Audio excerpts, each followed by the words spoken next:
जैसे जिन आप में से कितने लोगों ने वंदे भारत में ट्रेवल किया हुआ है? भाई आप बताओ, मुझे प्रैक्टिकली बताओ, झटके, हिलना डुलना, बताओ आपका कैसा एक्सपीरियंस है?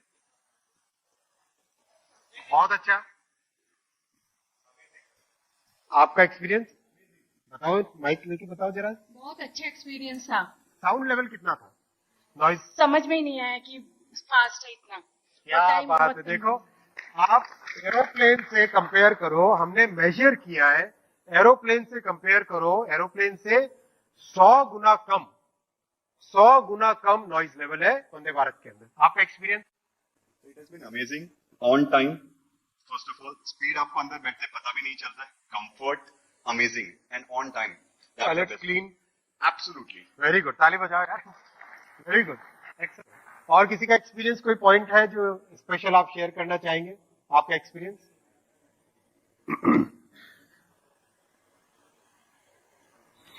एक तरीके से हर चीज पे ध्यान दिया गया है। वंदे भारत में जर्क कम लगते हैं, चाय के कप में चाय गिरती नहीं है, और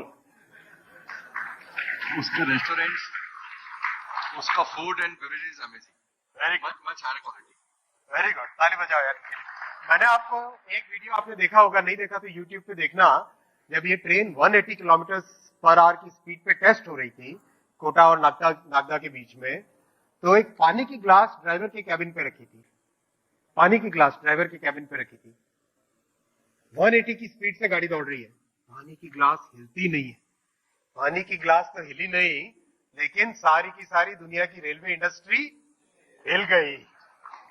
आज सारी दुनिया की रेलवे इंडस्ट्री सोच रही है कि ये भविष्य भारत का ही होने वाला है, वंदे भारत ही सब जगह एक्सपोर्ट होने वाली है। ये इसका फ्यूचर है, ये इसका प्रेजेंट है। एक और नया कॉन्सेप्ट बनाया है वंदे मेट्रो।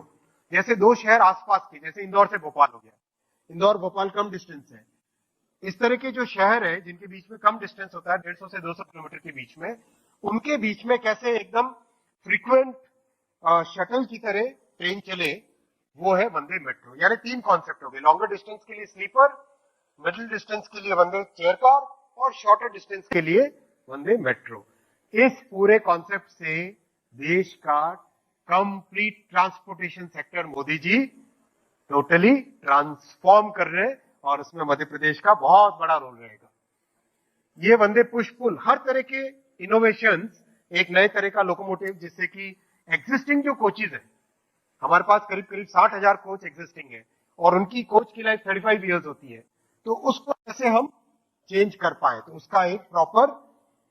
एक्चुअली जी, आप तो आईएएस अफसर रहे, तो पहले जब आप बड़ी सरकारों में काम करते थे अफसर के तौर पे, और आप जब मंत्री के तौर पे प्रधानमंत्री के साथ काम करते हैं, क्या फर्क दिखता है आपको जब ये बड़ी बड़ी योजनाएं लेके फाइल लेकर जाते हैं उनके पास?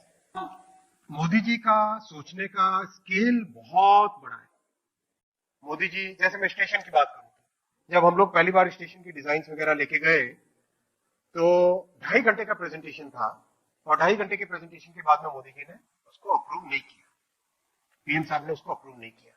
रात में 11 बजे मुझे फोन करके बोलते हैं कि अश्विनी, ये जो डिजाइन बना है ये आज के लिए अच्छा है, लेकिन 50 साल आगे की सोचो, और सारे के सारे स्टेशन को 50 साल के पॉइंट ऑफ व्यू से रीडिजाइन करो। ये उनकी सोच है, इतना गहरी सोच है, इतना दूर की सोच है, इतना बड़ा स्केल है, इंक्रीमेंटल नहीं, क्वांटम जंप सोचते हैं मोदी जी। टेक्नोलॉजी का बहुत भरपूर उपयोग करते हैं। और दूसरा सबसे इंपॉर्टेंट, मोदी जी का जो काम करने के तरीके में बाकी सरकारों से जो बहुत बड़ा फर्क है, वो है हर काम में मोदी जी ने भारत के जन जन को सामने रखा। मैं आपको एक एग्जांपल देता हूं। जब वंदे भारत ट्रेन लॉन्च हुई, तो एक छोटी कंप्लेंट आई, जैसे इंपॉर्टेंट कंप्लेंट थी कि बाथरूम में पानी बहुत हो जाता है। मोदी जी ने कहा नहीं, इसको चेक करो। चेक किया, पूरा ढंग से फीडबैक लिया, तो पता चला कि जो वॉशिंग बिन है उसकी साइज थोड़ी सी डीप नहीं है, यानी पानी वहां से उछल के आ जाता है। फिर उसको चेंज किया। इस तरह से मोदी जी हर चीज में जन जन को सामने रखते हैं, एक देशवासी को क्या जरूरत है उसके हिसाब से सारी स्कीम बनाए। ये बड़ा परिवर्तन। दो सवाल है, और एक तो वंदे भारत का नाम कैसे सोचा गया, किसका आइडिया था, किसने नाम रखा? और दूसरा, जब हम अधिकतर खबरें देखते हैं वंदे भारत जब चलती है तो कोई कांच तोड़ देते हैं, उनको आप क्या कहना चाहेंगे? ये खबरें बड़ी तेजी से आती है। जो लोग रेलवे की किसी भी संपत्ति पे और वंदे भारत जैसी जिसके ऊपर सारा देश आज गौरव कर रहा है, सारी दुनिया जिसको देख रही है, उसके ऊपर जो भी पत्थर मारते हैं, डिस्ट्रॉय करते हैं, डिस्टर्ब करते हैं, उनको मैं क्लियर चेतावनी देना चाहता हूं कि इस तरह का करेंगे उनके ऊपर जबरदस्त एक्शन होगा। और ये आपकी खुद की प्रॉपर्टी है, इसको डिस्टर्ब न करें, इसको डिस्ट्रॉय न करें। अब तक 150 लोग अरेस्ट हो चुके हैं जिन्होंने पत्थर मारे हैं, और मैं फिर एक बार कहता हूं कि इस चीज से दूर रहें।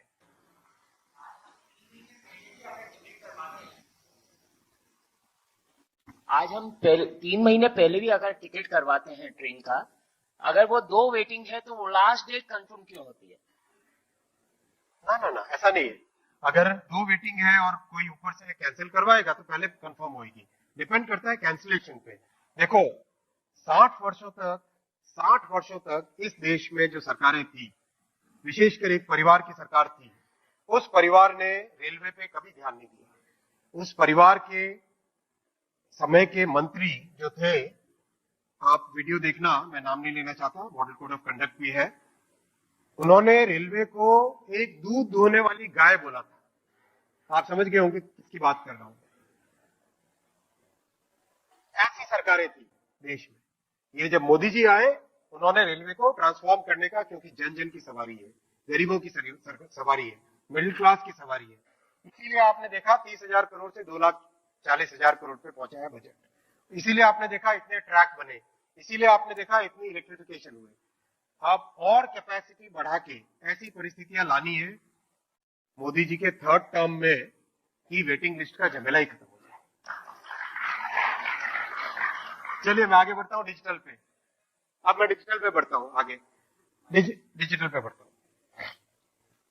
अब आप सब ने डिजिटल का उपयोग किया है। कितने लोग हैं जो डिजिटल पेमेंट करते हैं? यहाँ पे करीब 100% डिजिटल पेमेंट कर रहे हैं, राइट? ये ट्रांसफॉर्मेशन कभी सोचा जा सकता था? एक समय था 10 साल पहले, भारत के जनमानस में कांग्रेस ने लंबे टाइम तक ये भावना डाल के रखी हुई थी कि भाई टेक्नोलॉजी है, चाहे वैक्सीन की हो, चाहे डिजिटल की हो, चाहे इलेक्ट्रॉनिक्स की हो, तो वो बाहर से इंपोर्ट करनी पड़ेगी। एक ऐसी हीन भावना डाल के रखी हुई थी कांग्रेस ने। 60 वर्षों तक हर नागरिक को यह सिखाया कांग्रेस ने कि भाई जब भी टेक्नोलॉजी चाहिए बाहर से लानी। ये बहुत बड़ी उनकी साजिश थी देश के प्रति, देशवासियों के प्रति, जिसको उन्होंने अपने 60 वर्ष के एक परिवार के राज में देश के जनमानस में वो बीज रोपा। जब मोदी जी आए, उन्होंने सबसे पहले उसको बदला, इस हीन भावना को दूर किया, देश में आत्मविश्वास को बढ़ाया। हमारे ही टैलेंट, हमारे ही नागरिक, हमारे इंजीनियर्स, हमारे ही साइंटिस्ट वो कर सकते हैं जो दुनिया के किसी भी देश का, समृद्ध से समृद्ध देश का नागरिक, समृद्ध से समृद्ध देश का इंजीनियर कर सकता है, वो हिंदुस्तान का इंजीनियर भी वही कर सकता है। इस भावना को मोदी जी लेकर